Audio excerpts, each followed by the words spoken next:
Hello guys, welcome back to our channel. So आज जो topic में हम डिस्कशन करने वाले हैं और बहुत ज़्यादा रिक्वेस्टेड वाला वीडियो है। सो आज हम बात करने वाले हैं जर्मन एजुकेशन सिस्टम का, कि यहाँ पे जर्मनी में इतना ज़्यादा इम्पोर्टेंस जर्मन एजुकेशन को क्यों दिया जाता है, इसकी क्या खासियत है और ये जर्मन एजुकेशन बाकी कंपैरिजन में बाकी स्कूल्स के एजुकेशन से कितना डिफरेंट है एंड इसमें ऐसी क्या चीज़ें होती हैं ताकि बच्चे बहुत ज़्यादा हाई परफॉर्मेंस स्टूडेंट्स यहाँ से मिलते हैं। सो आज हम बहुत डिटेल में डिस्कशन करने वाले हैं कि what is the structure of school, इस स्कूल्स में कहाँ से क्या क्या क्लासिफिकेशन है। और ये जो स्कूलिंग सिस्टम है जर्मनी का वो थोड़ा डिफरेंट है इंडियन सिस्टम के हिसाब से। सो we will see that.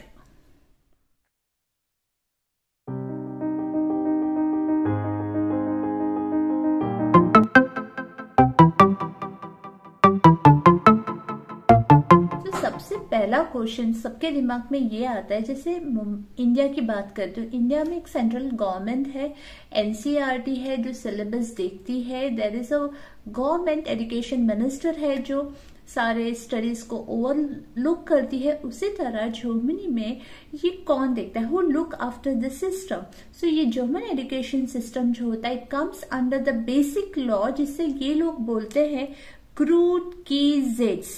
ग्रूटगेसेट्स मतलब यहाँ पे जो फेडरल मिनिस्ट्री ऑफ एजुकेशन है, कल्चरल अफेयर है, साइंस है, ये सारे लोग व्हाट वी से मेन अथॉरिटी है जो ये डिसाइड करते हैं कि एजुकेशन कैसा होना चाहिए, साइंस कैसे होनी चाहिए, what is a policy, what is a law. So ये जो पूरी जो कवरिंग है लॉ की वो इसमें आती है, जिसे बोलते हैं ग्रूटगेसेट्स।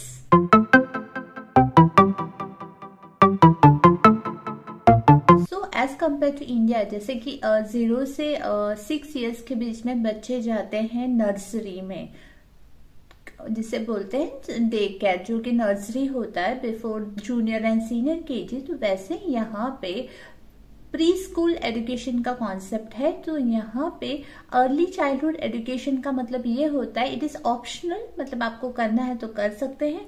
एंड ये कौन से एज ग्रुप के लिए होता है, तो 6 इयर्स के बीच में they go for preschool education.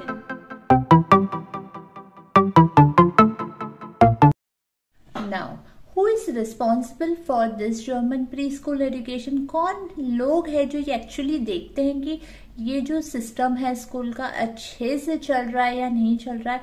ये जो है वो हर एक व्हाट वी से लैंड के हर एक जगह के स्टेट यूथ वेलफेयर ऑफिस, जिसे जर्मन लैंग्वेज में बोलते हैं लैंडesjugendämter। सो ये जो है स्टेट यूथ वेलफेयर ऑफिस, ये लाइसेंस प्रोवाइड करते हैं different education and care institution को। एंड ये भी देखते हैं कि हर एक स्कूल ये जब लाइसेंस दे रहे हैं तो उसके बाद how they are performing, and ये जो स्कूल्स हैं उनके पास चाइल्ड और स्टाफ का रेशियो क्या है, उनके क्वालिफिकेशन क्या है, उनके पास कितनी जगह है बच्चों को अकोमोडेट करने के लिए, उनके पास क्या क्या इक्विपमेंट है, कितनी हाइजीन है, और बहुत सारे एजुकेशन रिलेटेड प्रोग्राम, ये सारी चीजें देखते हैं। एंड यूथ ऑफिस जो होती है वो ये सब चीजें तो देखती है, साथ में मनी इन्वेस्टमेंट या कौन कौन से एक्टिविटी में इन्वेस्ट करना है, ये सारी चीजें भी स्टेट यूथ वेलफेयर ऑफिस देखती है।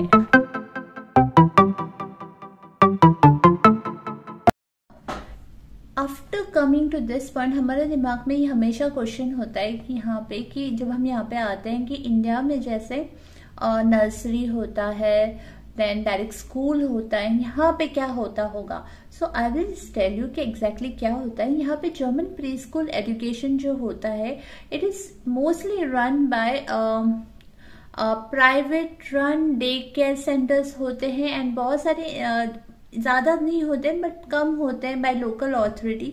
सो ये जो प्री स्कूल एजुकेशन है ये लोग उनको बोलते हैं किंडरक्रिपेन, चाइल्ड माइंडिंग सेंटर भी हो सकता है, किंडर गार्डन हो सकता है, एंड डे केयर सेंटर्स हो सकता है। सो जब भी अगर आप यहाँ पे आ रहे हो तो आपको ये वर्ड्स मिलेंगे, किंडरक्रिपेन, child minding centre and kindergarten and day care centres यहाँ पे होते हैं। सो आपको शायद आपको पता नहीं है, यहाँ पे कीटा यानी कीटा it's like a day care, वो मिलना बहुत ज़्यादा डिफिकल्ट होता है। It's completely fixed. सो यहाँ पे जब बेबी बॉर्न होता है तभी ये लोग डे केयर सेंटर पे नाम डालते हैं, and it's really by luck आपको मिलता है, ना तो it's very difficult to get a place in a day care centre, because यहाँ के जो डे केयर सेंटर है दे बहुत अच्छे से परफॉर्म करती है विथ रूल्स एंड रेगुलेशन, बच्चों को देखती हैं, whether it is related to hygiene या उनका खाना होता है या सारी चीज़ें बहुत with rules and regulation go through करते हैं।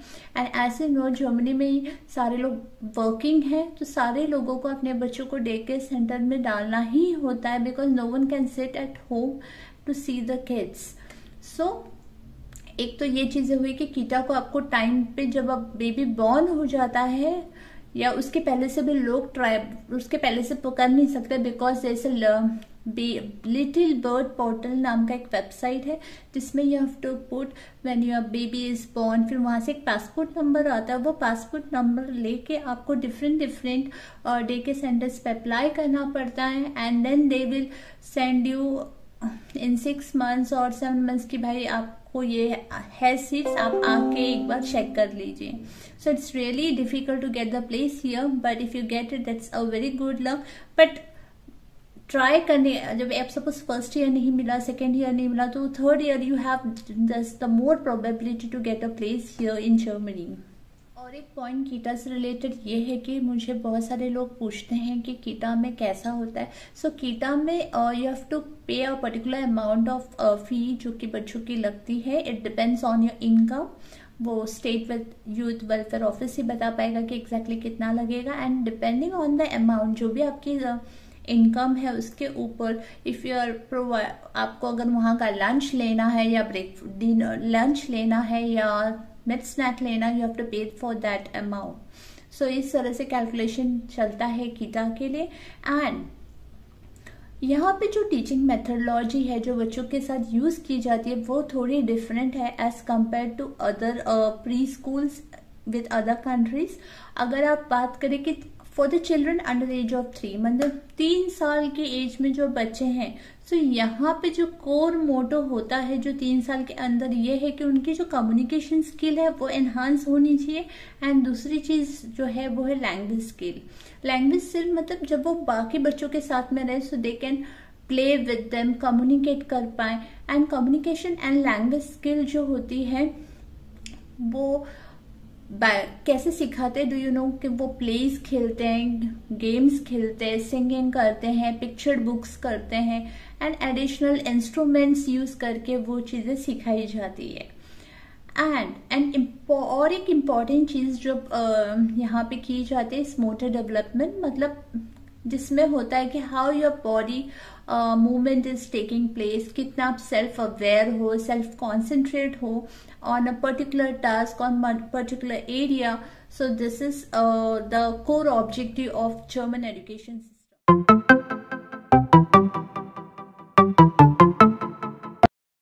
Suppose for what happens जो 2 साल से ऊपर है उनको किस तरह से कोर एक्टिविटी, उनकी मोटो क्या होती है। सो यहाँ पे सारी चीजें वेल डिफाइंड है कि ये अगर ये एज के बच्चे, so this are the goals we need to complete. So for the children over the age of 2, तो उनके लिए टीम वर्क स्किल पे बहुत ज्यादा ध्यान देते हैं कि बच्चा कितना अच्छा टीम वर्क कर सकता है, and the level of integration in that activity.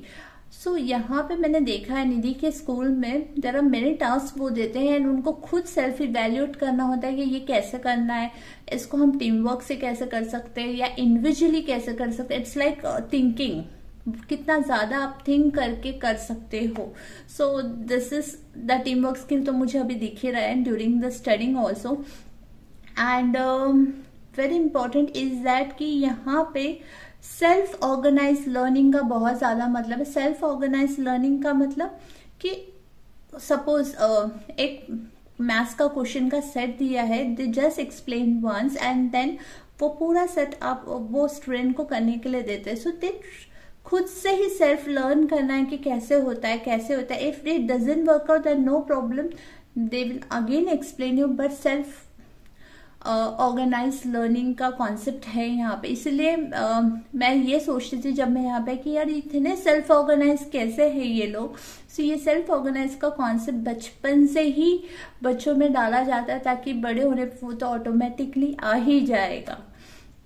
दूसरा है क्रिएटिव लर्निंग। क्रिएटिव लर्निंग का मतलब बहुत ज्यादा प्रैक्टिकल एस्पेक्ट्स पे ध्यान देते कि नॉट बाय हार्ट करना है कि कॉन्सेप्ट्स बाय हार्ट करना है, बल्कि आपको you have to think and evaluate ये वाला concept. Team work building activities भी होती है जहाँ पे जैसे कि सपोज उनको दिया गया है कि स्कूल की सारी चीजें ऑर्गेनाइज करनी है या कितनी चीजें कहाँ पे, so they play with the team part. या स्पोर्ट्स हैं, so team work skill activity यहाँ पे आती है, एंड एक्सपेरिमेंटल एक्टिविटीज तो होती ही हैं। सो यहाँ पे मैंने देखा है कि मोस्टली बच्चों को पेंटिंग क्रिएटिविटी पे बहुत ज्यादा स्ट्रेस दिया जाता है। मतलब स्टडीज तो होती हैं, बट अदर देन दिस कि हाउ मच जो ब्रेन में उनका चल रहा है, how much they are going to put it on the paper by canvas and the painting part.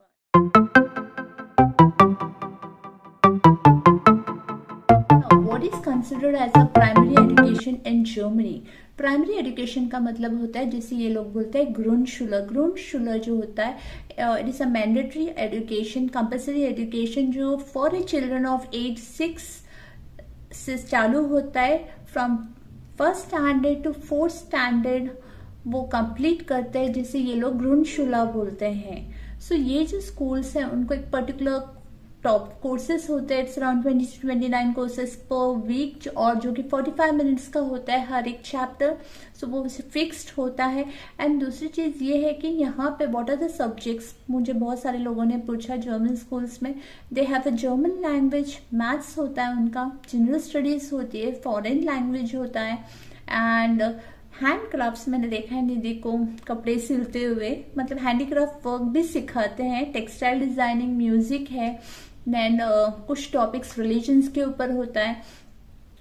Now intellectual health, musical, sustainable development and education values, ऐसे बहुत सारे टॉपिक्स पे वो लोग ध्यान देते हैं। एंड उनका जो मेन टॉपिक ये होता है कि हाउ दे प्लान रन, कैसे वो सारे बच्चे एडजस्ट करते हैं सारी सिचुएशन पे, how much they are interacting with their colleagues, ये सारी चीजों पे उनका बहुत ज्यादा ध्यान रहता है। नाउ यहाँ पे आप सोच रहे होंगे कि ग्रेडिंग सिस्टम कैसे होती है।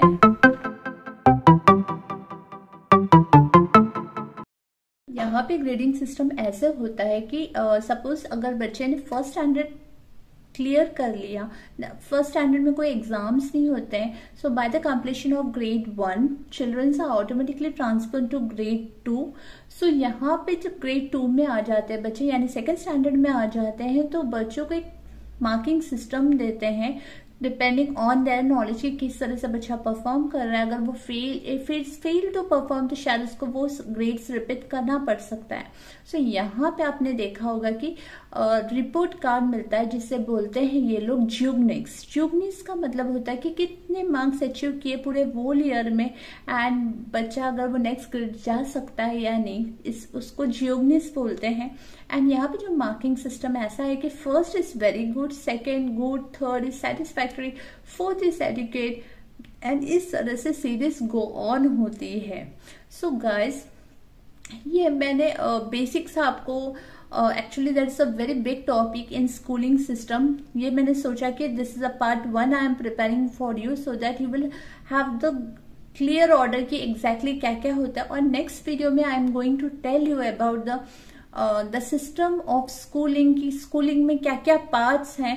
एंड और एक चीज आपको ये बताना है कि यहाँ पे you will be surprise that there is a school for circus children too, तो इसको बोलते हैं शूल for सर्कुस Kinder.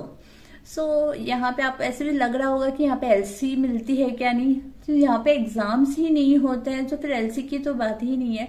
It is after 4th you will get from the city center. So guys, let me know in comment section if you like the video and what you want more from the video. and in coming video जो है वो पूरा school के systems मैंने describe करूंगी कि what is it is different from with respect to कोई भी कंट्री से ये चीजें थोड़ी डिफरेंट है तो उसको जितना अंडरस्टैंड कर ले उतना अच्छा है।